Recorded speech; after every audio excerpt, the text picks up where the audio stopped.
Announcements, announcements, announcements. That's what happened at my summer camp, overnight camp, when they had something to say. There was lice or some sort of other vermin or rodents or something going on. Announcements is the word of the day for Tuesday, January 23rd, 2024, a day that I've had circled on my calendar for, 6 months. I don't know if anyone else ever gets this, but when you're looking forward to a day and it seems so far in the future, and then you realize, yeah, it's 3 weeks away, and then you sort of focus on it, yeah, it's next Tuesday, and then all of a sudden it's now, and then it's done. Today I get to start the day with the Academy Award nominations and finish the day with the Hall of Fame announcement for Major League Baseball. What a great day. It's not Ichiro's year for the Hall of Fame, so I'm not super, super pumped the way I will be for next year's Hall of Fame announcement, when I hope Ichiro becomes the first position player to be unanimously elected on his first ballot. And he should be. Find me one writer who won't click the box. 4869. Find me one writer who won't check the box for Ichiro next year. I don't know if I've told you this before, but Academy Award nominations, I just love the Oscars. I love movies. I've loved them since I was a child. A way for me to escape reality. I would watch movies alone, go to movies alone, no problem. I always thought that I wanted a life that was in the movies, not making movies, but that my life would be a movie. Every romantic comedy, every family, everything, that was going to be my life. And I would chase Amy forever trying to find that life. And Academy Award nominations, I then do a pool. I do a pool with friends. Then I did a pool with my kids. And I try. Last year I won the pool. We don't play for anything. We don't gamble on it. We don't play for money. Because within a family, pride is way more than money.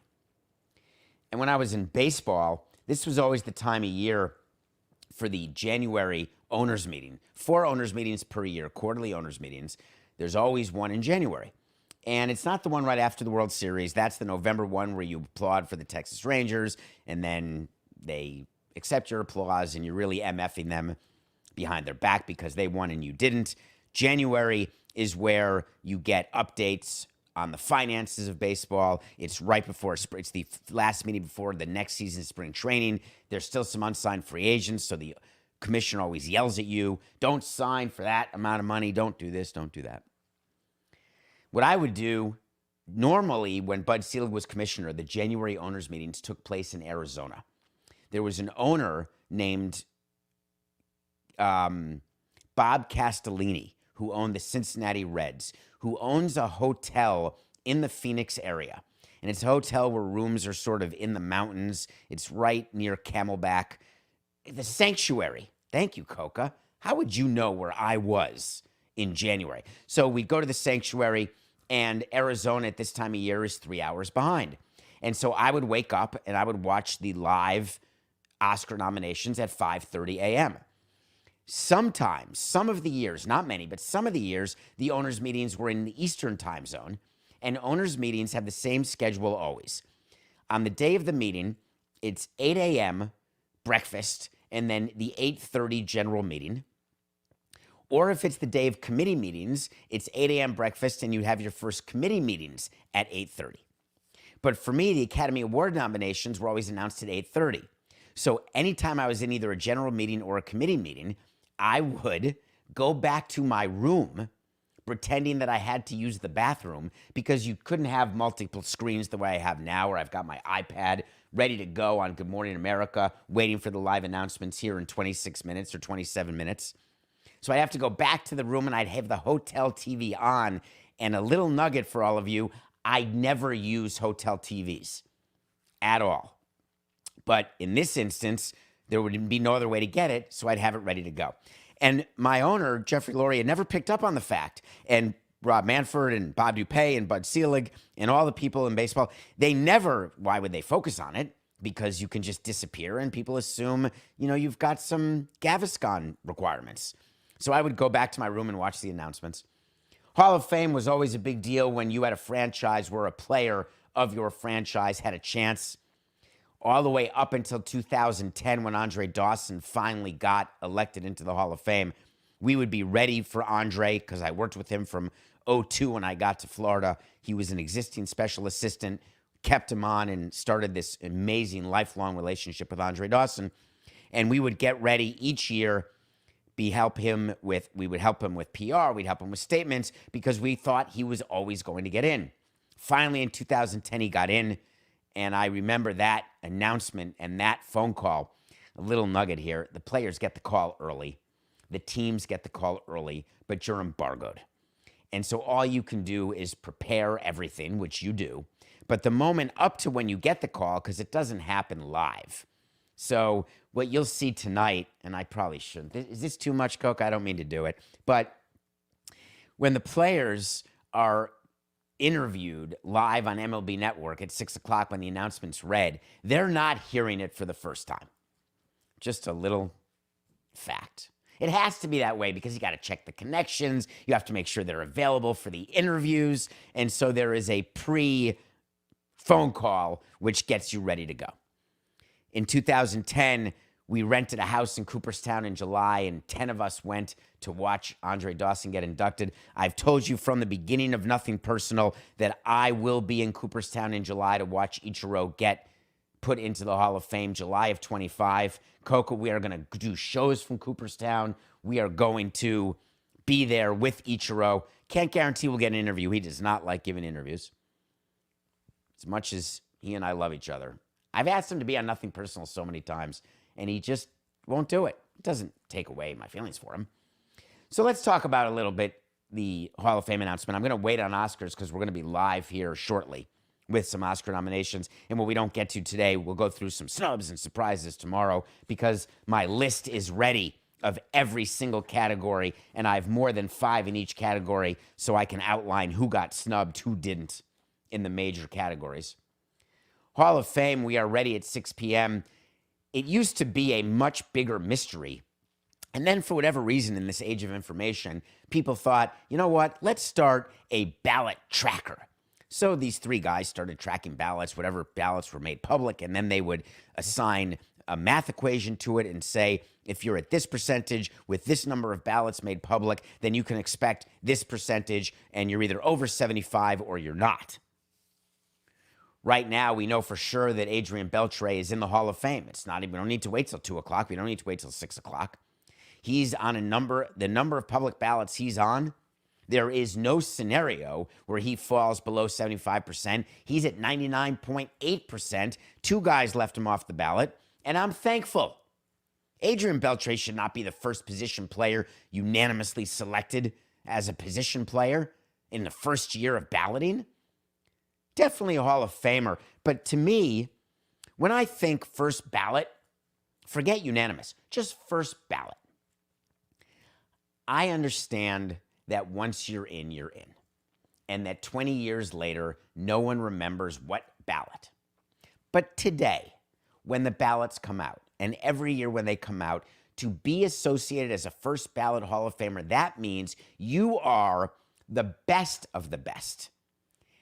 And to be a Hall of Famer, you have to be the best of the best of the best. But to be a first ballot Hall of Famer, you better be the best of the best of the best of the best of the best of the best.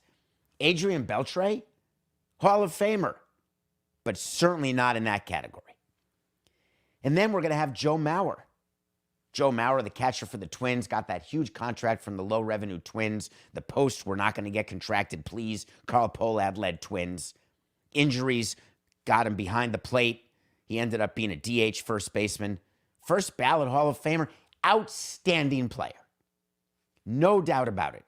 When we would face a team, I liked talking to you about the meetings we would have where we'd have pitchers meetings and hitters meetings and we'd go through our approach. This is pre-analytics, during analytics, post-analytics. All teams had these meetings where you go through what your exact pitching approach is to every one of their hitters, not just the starters, but the guys off the bench. You go through with your pitchers, what your approach is to the other team's hitters, everybody.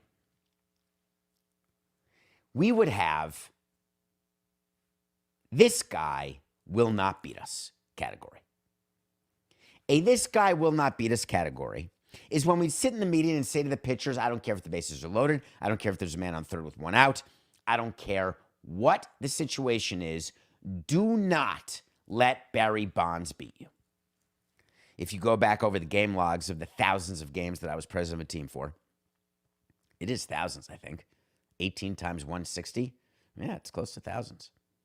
Someone once told me what my record was. I asked our audience what my final record was. I think I won 1,000 games and lost 1,000 games and finished below 500 for my career. I remember clear as day when we violated the Barry Bonds rule and gave up a home run to him. We were a pro player. I was sitting next to the dugout. He comes up in extra innings, hits a home run in the top of the 10th or top of the 11th, top of the 12th. I don't remember what it was. And I just remember going to the clubhouse after that game and knowing that I had to wait till the next morning because I didn't want to violate my 30-minute rule where I don't run and talk to the player or run and yell at the manager. But I remember thinking to myself, in 31 minutes, I need to find out what happened to the we don't let this guy beat us category. Joe Mauer and Adrian Beltre were never in that category. There's another player who may make the Hall of Fame today. His name is Billy Wagner. Billy Wagner was in that category the other way. It was the, I know Eric Gagne's on steroids, but man, we can never get to him. Oh my God, Lenny Harris just made a blown save for Gagne in the 2003 season in LA. I won't soon forget that. People don't remember the dominance of steroid Eric Gagne, a number 5, number 6, or number 7 starting pitcher who we traded for. We had a trade done trading Milton Bradley to the Dodgers for Eric Gagne until the Dodgers backed out. And then he started taking steroids, and then he was unhittable. Billy Wagner, no steroids. I met Billy Wagner several times. I'm small. 5'5", if you'll let me say that. 135, now that I am 23 days into vegan. I'm back down at my weight that I like. Even got to 134, Coca, but I had pasta the other day. Vegan pasta with vegan sauce. Got me back over 135. Back to weigh myself 12 times a day. Sorry, Doc. I know I'm in violation of everything we worked on. Billy Wagner is 5. I don't know what he's listed at, Coca. What's he listed at? 5'10"? He's not 5'10". Billy Wagner threw 100 from the left side, played for the Phillies, played for the Mets, played for the Astros. When Billy Wagner was on the mound, we had no chance to win the game. It just simply was not going to happen. And so we all knew very clearly that the game was shortened. Before the show today, Coke and I were prepping for the show. I said, just out of curiosity, did we ever get to Billy Wagner? It turns out that the Marlins forced Billy Wagner to 4 blown saves. I don't remember any of those. I remember only the 34 saves or something he got against us, not the 4 blown ones. But way to go, us. But when you talk about Hall of Famer, once we got over the hump of relievers in the Hall of Fame, from Raleigh Fingers on up, and then, of course, Mariano Rivera, Billy Wagner was a Hall of Fame closer. Not just because he was diminutive, and maybe even a little cocksure. I need to let people in on that inside joke. There was a profile written about me in Montreal, and I was called in Florida by a woman named Sarah Towley, who used to work for the South Florida Sun-Sentinel. And she wrote that I was diminutive and cocksure. I called her up. I said, well, come on. She said, well, what do you mean? You are diminutive. I said, that's true, but it seems like a pejorative word. No, it's an adjective. It's descriptive. Here it is in the book of what writers use. Cocksure? Cocksure? All right. I was wrong. So I think tonight at 6 o'clock, we're going to have 3 people into the Hall of Fame, Beltre, Mauer, and Wagner. As a matter of fact, Coca, I'm going to do a double wait to see. When we say something's going to happen, if it does, great. If it doesn't, great, but we'll revisit it. Just like we're revisiting the Josh Hader wait to see, Coca. Nailed that one. What was the date of that one? What was the date? January 19th. Go back to that show. I said Josh Hader will not surpass 5,105, and he got 95. That he wasn't going to get past Diaz. Notwithstanding the horse hockey tweets of present value. Oh, it looks like he got less than Diaz. No, he got $105 million. That's what Diaz got. Hader got 95. So we're taking a yes for that wait to see. Today's wait to see is that we'll have 3 people join Jimmy Leland, former Marlin skipper. Jimmy Leland, 3 people. Beltre, Mauer, Wagner. So who am I leaving out? Todd Helton. Close, no cigar this year. Gary Sheffield, 10th and final year on the ballot. Gary Sheffield, who has the cloud of steroids over him, a cloud of surliness that impacted his relationship with the writers, acknowledged only doing the cream, whatever, not going to get in on year 10. Does he deserve to? Is he a Hall of Famer? Someone asked me on a show I did this morning with Miller and Moulton. I think one of them said to me this morning what my view is of steroid guys in the Hall of Fame when they were Hall of Famers before they did steroids. And the argument is Bonds was a Hall of Famer before he did steroids. A-Rod, Clemens, all Hall of Famers before they did steroids. And my response this morning was, if you live your whole life as a pious, perfect person, and then you commit a crime, you do not get away with the crime. You're charged with the crime, you go to prison. You don't get to say, hey, I used to be good, now I'm not. Just because you used to be good doesn't mean that you can then break the rules, take steroids, and as players have said to me, hey, everyone else was doing it, why not? Well, talk to Mr. Marlin, Jeff Conine, why not?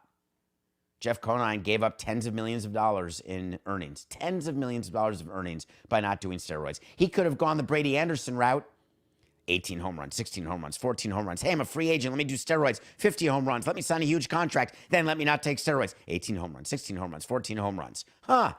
One of these things is not like the other. You're damn right. I cannot believe the union will not let us take away the guarantee of contracts for players who test positive for steroids. Like we're going to get in the way and ruin their pee-pee when they stink. Give me a break, would you please?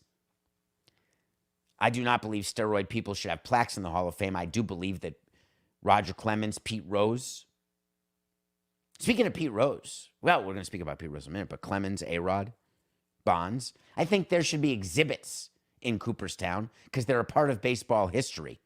There's a difference between having an exhibit about yourself versus having a plaque in the plaque room and being a Hall of Famer. The story of baseball has to include Bonds and Rose. We are 13 minutes away from Oscar nominations. Paul Giamatti is going to get nominated for Best Actor. Let me just check my cheat sheet. Best Actor. Yes, he is. Paul Giamatti, number 2 on my list. That doesn't mean he's going to finish second. It means he's going to get nominated for a movie called The Holdovers. Paul Giamatti's father is Bart Giamatti. Speaking of Hall of Fame and Pete Rose not being in the Hall of Fame, the reason Pete Rose is not in the Hall of Fame is that Bart Giamatti banned him for life when he was commissioner and then a few days later dropped dead. Bart Giamatti had a son named Paul Giamatti who is going to be nominated for an Oscar and win his first Oscar. Spoiler alert, win his first Oscar on March 11th. Bud Selig became interim commissioner later, and he would not, under any circumstance, go against Bart Giamatti, go against his memory, go against his wishes, when Bart Giamatti felt very clearly and strongly that Pete Rose should be banned for life, so he would never reinstate him. When Rob Manfred became commissioner, I sat with Rob during the running up to the vote in Baltimore in 2013 or 14, whenever that was, and talked about Pete Rose, and I had a view that I thought Pete Rose should have been reinstated for purposes of eligibility to the Hall of Fame. I wanted to pass the buck from the commissioner's office to the writers. Let the writers decide if Pete Rose would be in the Hall of Fame. But Pete Rose cannot even appear on a ballot because he is not active. He's not in good standing. He's on the banished list in baseball. You cannot be considered for the ballot unless you are a member of good standing in Major League Baseball. Now, it's all very, very... what's the word when two siblings, incestuous, it's all very incestuous. The board of the Hall of Fame is made up of mostly owners. Believe me, funding from baseball helps Cooperstown. But at the end of the day, I always thought that the commissioner could get away with, even while Bud Selig was alive, could get away with not allowing Pete Rose to work for a team, not allowing Pete Rose to make appearances, which he still has been granted the ability to do some reunion appearances on the field in Cincinnati or Philly. But Rob Manfred never did it. never agreed to do it. Pete Rose is getting older. My view of Pete Rose is the writers shouldn't put him in the Hall of Fame. My view is Pete Rose should have an exhibit in the Hall of Fame as the second hits leader behind Ichiro worldwide. You know who else is not going to make the Hall of Fame? Anthony Rendon. Anthony Rendon was one of those players when he was on the Nats that we feared. We didn't have him in the don't let him beat you category. But man, we had a pitching approach for Anthony Rendon. He was a free agent and signed that huge deal with the Los Angeles Angels of Anaheim. For those of you thinking that Artie Moreno wasn't spending money or trying to win with Ohtani and with Trout, Rendon was the best position player, way above average third baseman, and a bat to die for. What we knew about Anthony Rendon when he got that contract with Anaheim, and we talked about it in our baseball room around the winter meetings and GM meetings and all the way up until the beginning of his career in Anaheim, is that he's not the type of player you give a long-term deal to. Now, I cannot take credit for realizing or for thinking that he would only have appeared in 200 games in his first 4 years with Anaheim. I would not have guessed that. I would not have guessed. But what I would have guessed is what came out from Rendon himself recently when he did a show, the Jack Vita show. When asked about baseball, he said, "We got to shorten the season, man. It's too many dang games. We got to shorten this bad boy up." People are now saying he doesn't like baseball. Jonathan Papelbon, a former teammate, came out and did an entire tweet. "Yeah, I can confirm," Papelbon said. "Played with Rendon. He hates baseball." I know a lot of players who don't like baseball. I'd like you to consider this. Think about your workplace. Does everybody in your workplace love working there? If you answer yes to that, you're lying. No matter where you work, there are people who would rather be doing something else. They'd rather be home on the couch. They'd rather be in a different industry. Why would you think that baseball players are different? Or football players? Or actors? Or musicians? Or podcast hosts? In this case, I could not love more what I do. Or producers? I think Coca loves what he does too. I never cared if a player of mine didn't like baseball. I never cared if a player of mine didn't like his job. I just cared if they did their job. There are many, many stories about Derek Jeter and how proud he was. Yeah, I don't watch baseball. I don't like baseball. Ironically, he's now a host on Fox with A-Rod, which is the worst combination ever, given their relationship. Jeter would brag about the lack of baseball he would watch. Didn't care about it. Plenty of players feel that way. Not a negative. The reason I wouldn't sign Rendon to a long-term deal was not about his love or dislike of baseball. It was something different. It was, how do we avoid paying players at the high?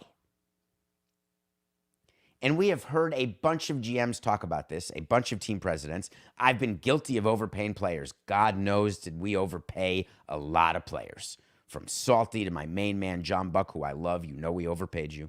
To Heath Bell, to Wei-Yin Chen. The list goes on. The reason why you try not to overpay is no matter what your payroll is, you cannot overcome too many overpays. If you have a lower third payroll, you can barely overcome one overpay. If you have an upper third payroll, you can overcome 1 to 2 overpays. If you're the top of the heap, Mets, Dodgers, etc., you can overcome 3 to 5 overpays. So you have to know sort of where you stand. And when you sign someone at the height, and then GMs come out, even yesterday's press conference, Mayo, the new coach of the Patriots, "Hey, we're ready to burn some cash, baby." John Middleton, owner of the Phillies, "We're ready to overpay, spend stupid money." As though fans are supposed to be, "This is so great. We've got the best ownership in the world. They're going to spend like drunken sailors with reckless abandon." Why? It's not going to be helpful. You got to know a player. If a player doesn't like baseball and then they get paid in a long-term contract and they're not exactly self-motivated or highly motivated, are you not worried that they're not going to be able to perform the way they have performed and that you're paying for past performance, not future performance, which is the Act exact 4869? which is the exact opposite of what teams like the Braves do. When they sign their young players, they pay for future performance. Love that. It doesn't always work because you're paying young players and it's very hard to make it.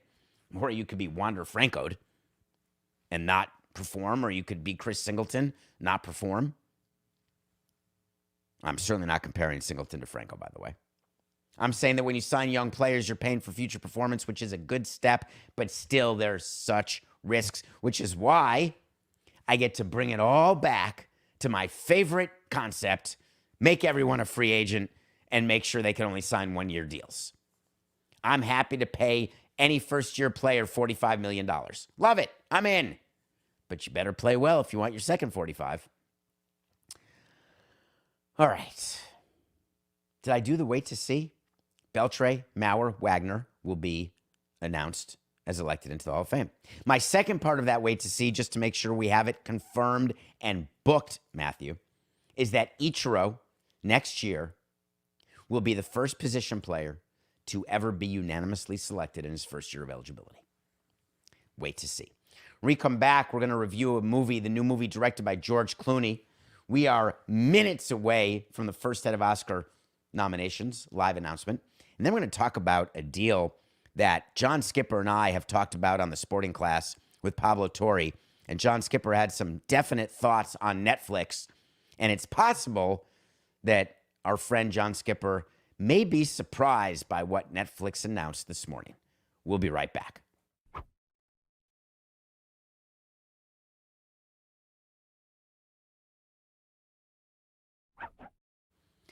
Welcome back to Nothing Personal. If you're watching this live on Nothing Personal with David Samson on the YouTube channel, you caught me just looking to my left where I've got the screen ready for the 8:31 nominations. They're at 8:31 and 8:41.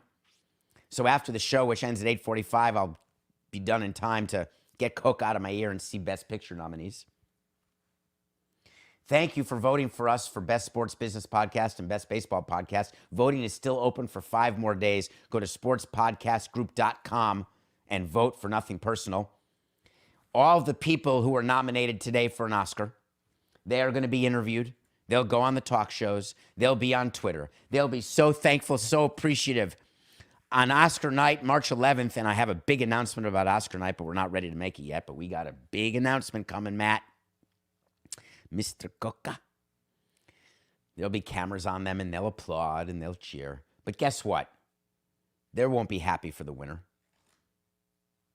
So I want you to know that I will not be happy if we don't win Best Sports Business Podcast. So please vote. Thank you. Watch a movie every day. I watched The Boys in the Boat.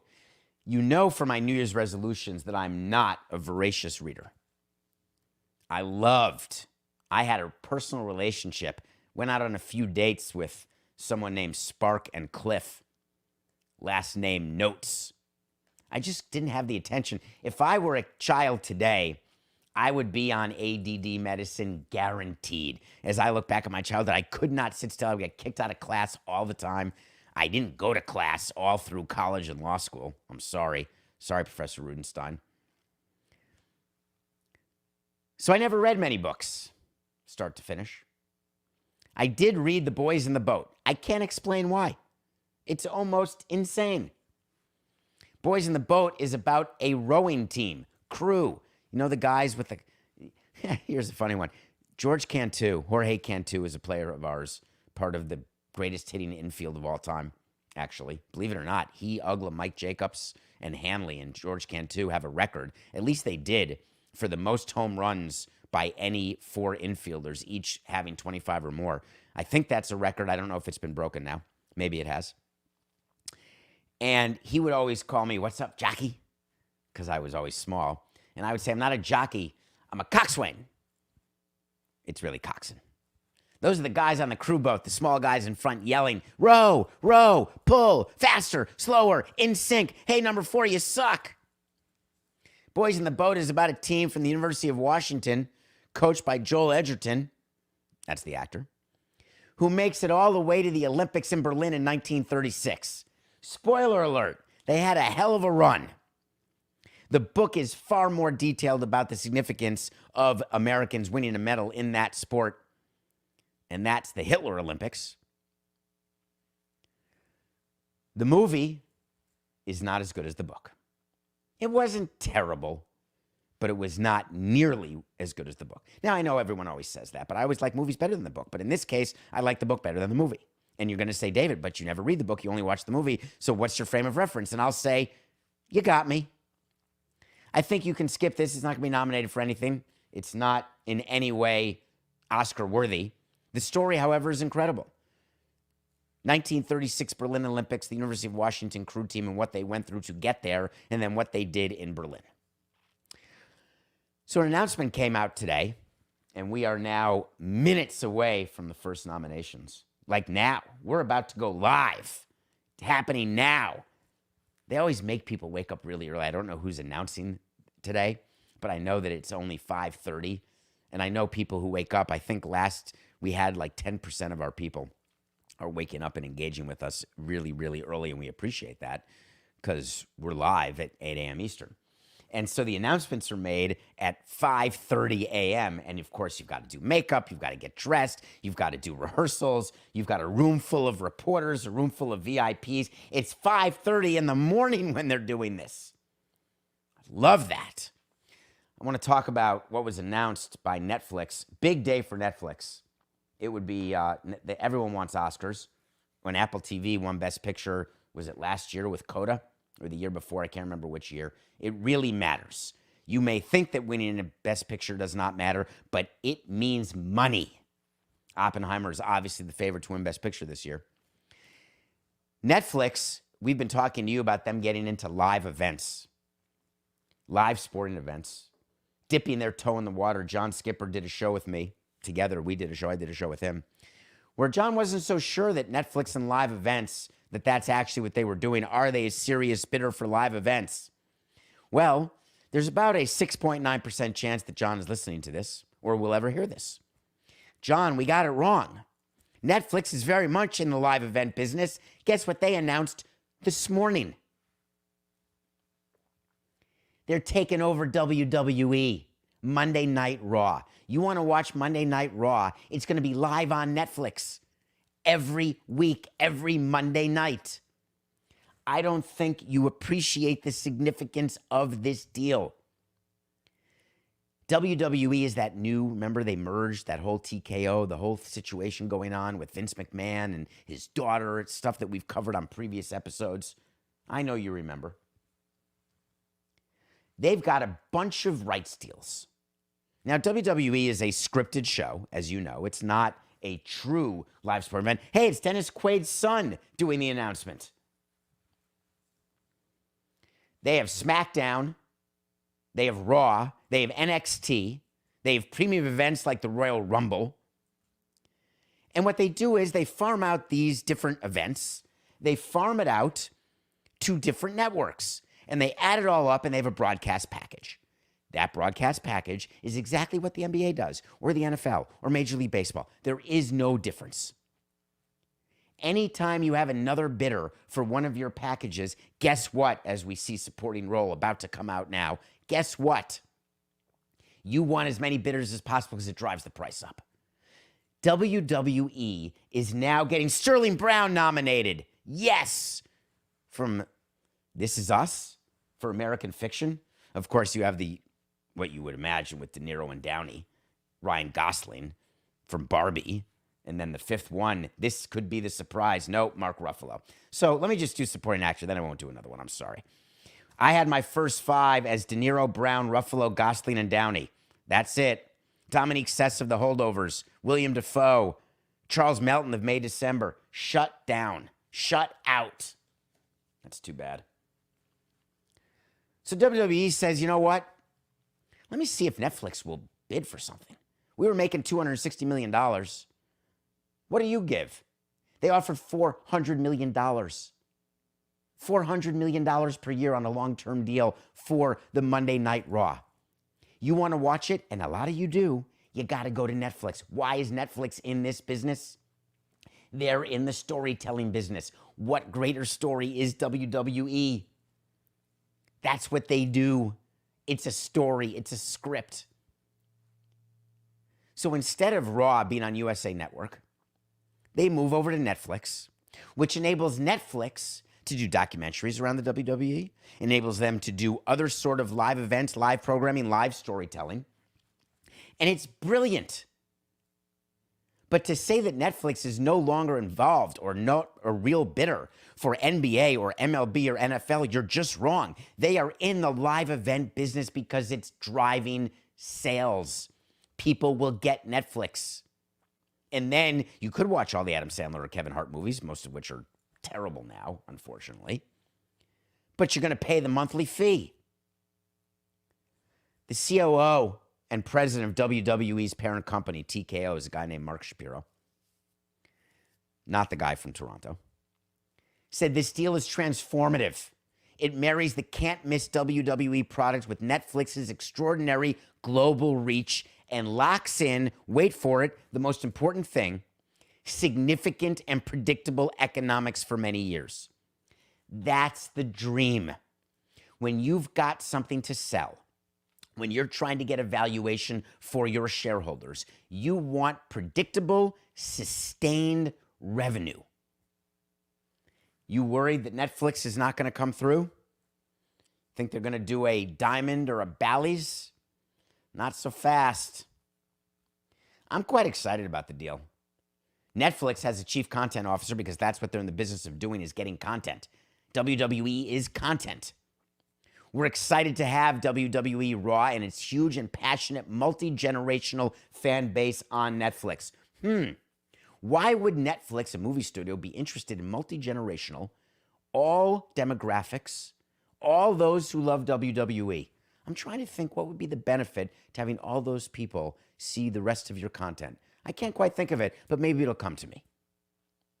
By combining our reach, this is Netflix, Chief Content Officer, by combining our reach, recommendations, and fandom with WWE, we'll be able to deliver more joy and value for their audiences and our members. It's the best, Raw is the best of sports entertainment, blending great characters and storytelling. You blend great characters, storytelling with live action, and guess what you get? You get a deal for $400 million. We have an upset in the supporting actress, by the way. Danielle Brooks just got nominated, and America Ferrera, which means Sandra Hüller may not get it. Divine Joy Randolph has to get it, and Jodie Foster did get one. I had America Ferrera. I had Jodie Foster, Divine Joy Randolph. I had Julianne Moore, but it was not. Danielle Brooks got it instead. No Julianne Moore. No Penelope Cruz in Ferrari either. You think WWE is just done? They're just starting. They are just starting. I've got something that has started that I want to end. This is not going to be a popular take, and I want to apologize in advance, but here you go. I don't ever want fans rushing the court, ever. I want fans who rush the playfield to be arrested. I know you suck the joy out of everything, David. And yes, I've got Monica Seles in my mind. Yes, I've got Malice in the Palace in my mind. I didn't really have Caitlin Clark in my mind, the fantastic Iowa player who got knocked down after a game just a couple days ago. Fans rushed the court, and she was trying to get off the court. I had flashbacks to Chris Chambliss bowling people over when people were rushing the field at Yankee Stadium, when the Yankees won in the 70s, 77, 76, 78, 77 or 78. I just want to bring you inside my head when you are the president of a team at a home game. You're so worried about the safety of your fans and your players. The majority of my career was post 9/11. There wasn't one game where at the end of the game, when the gates closed and the final person was out of the parking lot, that I didn't have a sigh of relief. I enjoyed the end of the All-Star game in 2017 more than the All-Star game because we made it through the weekend without a problem. I enjoyed the end of our 3-game set, games 3, 4, and 5 of the World Series. I enjoyed game 6, games 1, 2, and 6 in Yankee Stadium way more than the home games of 3, 4, 5. By the way, game 5 of the 03 World Series being the last time anybody won a playoff game at Pro Player Stadium. That's right. No Dolphin wins. You worry about fan safety. You worry about player safety. What's the reason to storm the court? I'm just curious. When you really like a Broadway play, do you get to storm the stage? When you really like the fact that a plane landed, do you get to storm a cockpit? Obviously not. People really don't get to be anywhere they're not allowed to be. I love you so much, David, I'm going to storm your house. No, you can't. That's trespassing. That's a crime. It is made very clear when you buy a ticket that there are areas you are not allowed to go. What stops people from storming the castle, from storming the clubhouse? Forget the fact that Caitlin Clark may or may not have gotten hurt, could have gotten hurt. We know that Edwin Diaz got hurt just celebrating his players. Players can get hurt not in the field of play during action. I get it. But I can't control what security can't control. And that's been my issue. I think the rules have to change. And here's what I would do. In baseball, we put netting around, and we told you that's because we didn't want batted balls. We didn't want that in the stands. We didn't want bats or balls to hurt anybody because we didn't want to get sued. The other benefit of netting around the field, no access. You want to get the field, you got to jump the outfield wall. You want to jump the outfield wall, you're going to take some time to get to players, and we're going to get to you faster. You can't put a cage around a basketball arena. Absolutely not. Not suggesting you do, not making it like UFC. But what I am suggesting is a deterrent. And I have been yelling deterrent since I was in law school. The thing about deterrent is that it has to be a punishment that is so severe that when people are thinking about doing something, they think twice because they don't want to be punished. For people who trespass, what we would do are people who jump on the field, and I changed the rule at Marlins Park and a pro player. We had a holding cell in the facility. We'd bring the person to the holding cell, let him go. I changed that, and I made it very public.